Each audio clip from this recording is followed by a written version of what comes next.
আল্লাহ নবী ডাকতে বললেন, দাহিয়াতুল কালবি রে, এরপরেও তোমার কান্না বন্ধ হয় না কেন? দাহিয়াতুল কালবি ডাকতে বললেন, রাসূলুল্লাহ, আমি এমন গুনাহ করেছি, আপনারে বললেন হয়তো আপনিও এই দরবার থেকে তাড়ায়া দেবেন। নবীজি ডাকতে বললেন, দাহিয়াতুল কালবি রে, একটু বলো তো শুনি, এমন কি গুনাহ তুমি করেছো? দাহিয়াতুল কালবি বলেন, রাসূলুল্লাহ, গুনে গুনে একটা নয়, দুইটা নয়, 99 থেকে 100টা কন্যা সন্তান জীবিত কবর দিয়েছি। বলেন নাউজুবিল্লাহ। আবার নবীজি কোন মেয়ের কথা আমার মনে পড়ে না, তবে একটা কন্যার কথা বেশি মনে পড়ে, নাম হলো জামিলা। নাম কি? ইয়া রাসূলুল্লাহ, এই মেয়েটারে মাটি দেওয়ার পরে এই কথাটা আমার বেশি মনের মধ্যে যাতনা দেয়, কষ্ট দেয়। নবী বললেন, দাহিয়াতুল কালবি, একটু বলো না, একটু শুনতে চাই ঘটনাটা কেমনে ঘটলো। হযরত দাহিয়াতুল কালবি ডাকতে বলেন, ইয়া রাসূলুল্লাহ, আমি ব্যবসা করার জন্য বাইরে চলে যাব, এমন সময় আমার বিবি একটু প্রেগনেন্ট ছিল, আমার বিবি একটু সন্তান সম্ভাবনা ছিল।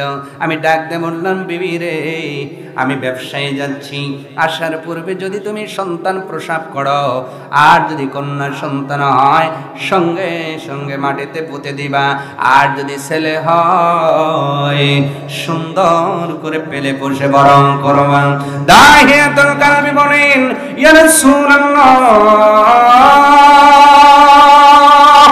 ব্যবসার জন্য চলে গেলাম, দেখতে দেখতে 4টা বছর আমি ব্যবসা করে পার করলাম। 20 বছর পরে যখন বাড়িতে প্রবেশ করলাম, আমার বিবি যখন দরজাটা গেটটা খুলে দিল,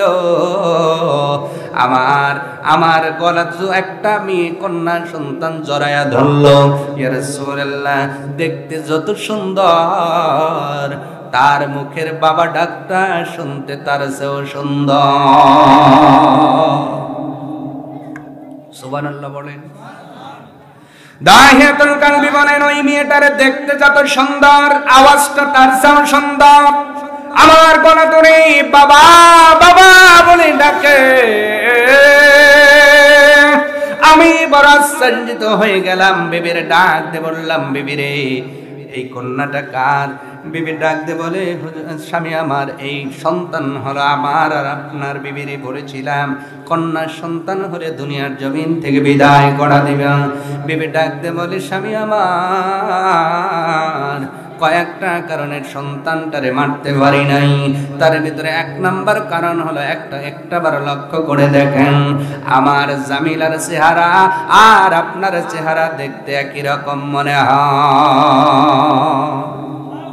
আর একটু জোরে বলেন না সুবহানাল্লাহ। আবার স্বামী আদর করে নাম রেখেছি জামিলা, জামিলুন মানে সুন্দর।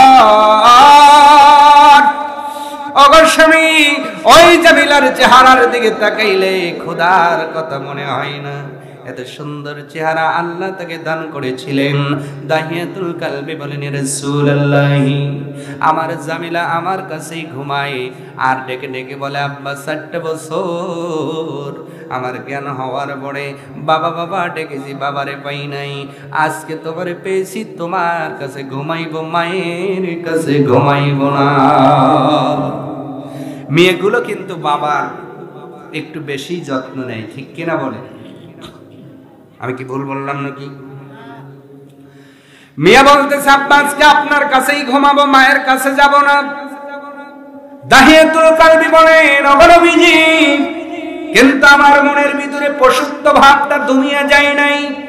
মেয়েটা আমার কোলের মধ্যেই ঘুমায় আছে, কিন্তু আমি একটু চিন্তা করলাম, আগামীকাল সকালে আমার বন্ধুরা যদি বলে, বন্ধুরে তুমি তো কন্যার বাবা, আমার নাক কাটা যাবে, এই চিন্তা করে আমি বুদ্ধি আটলাম, এই রাতটা হবে আমার জামিলার জীবনের শেষ রাত, আগামীকাল সকালেই তাকে আমি জীবন্ত পুঁতে ফেলবো।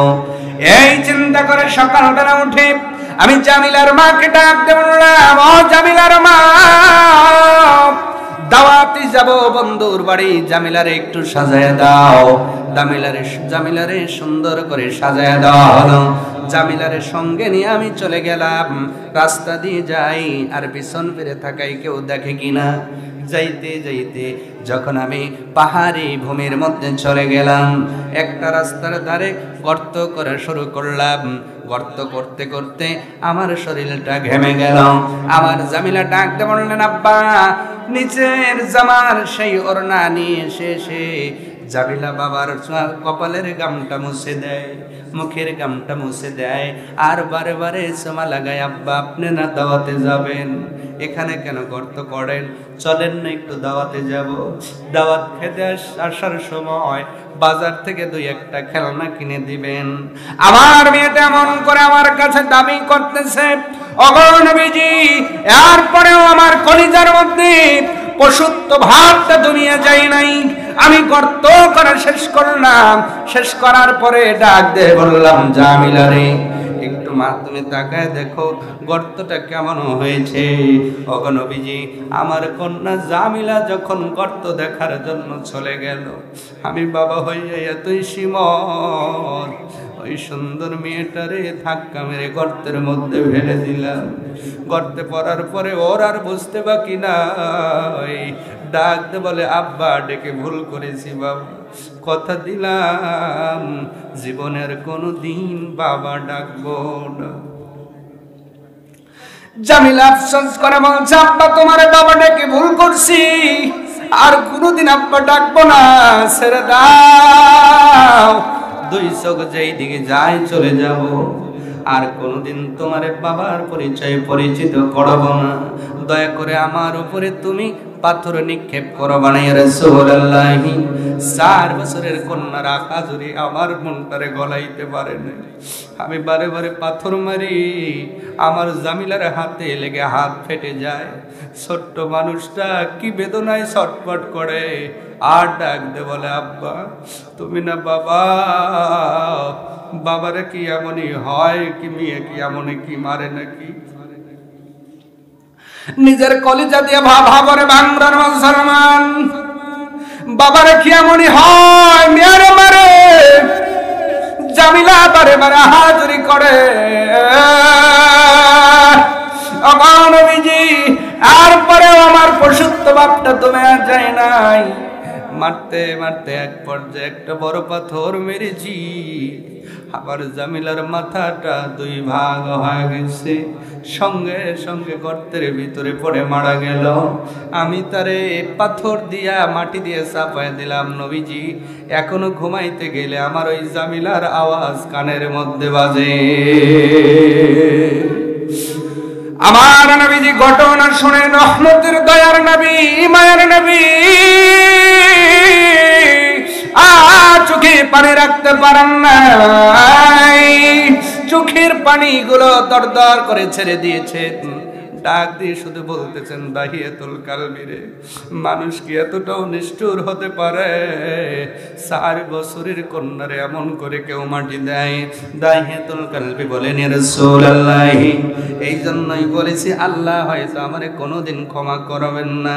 আমার নবী বলে, ও দাহিয়াতুল কালবি, আমার কান্নার অর্থ এইটা না, আমি তোমার মেয়ের ঘটনা শুনে কেঁদেছি, তবে আমার আল্লাহ এতই দয়াবান, তুবু ইলাল্লাহি তাওবাতান নাসুহা, যদি খাঁটি দিলে তওবা করে ফিরে আসতে পারো, আমার আল্লাহ শুধু কলেমা পড়ার কারণে তোমার গুনাহগুলো মাফ করে নিষ্পাপ করে দেবে।